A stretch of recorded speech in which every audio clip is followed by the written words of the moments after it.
அடுத்ததா Colombia filter caps. இன்னும் பல நாடுகளில் ஃபில்டர்ஸை இன்ஸ்டால் பண்ண முடியாமையும் அஃபோர்ட் பண்ண முடியாமையும் மக்கள் தவிச்சிட்டு இருக்காங்க.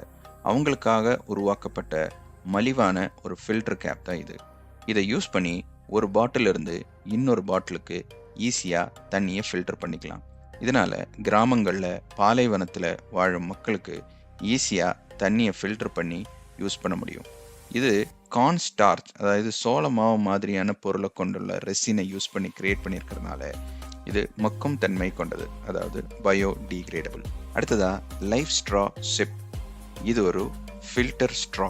இதை யூஸ் பண்ணி குடிக்கும்போது மைக்ரோ பிளாஸ்டிக்ஸ், பாக்டீரியாஸ், பாரசைட்ஸ் இதெல்லாம் ரிமூவ் பண்ணி ஒரு ஃபில்டர்டு தண்ணியை உங்களை குடிக்க வைக்கும். அது மட்டும் இல்லாமல் இது லைட் வெயிட்டாக இருக்கிறதுனால நீங்கள் எங்கே வேணால் போகும்போது எடுத்துகிட்டு போய்க்கலாம். அது மட்டும் இல்லாமல் இதில் 1000 லிட்டருக்கு மேலே தண்ணியை யூஸ் பண்ண முடியும். இதில்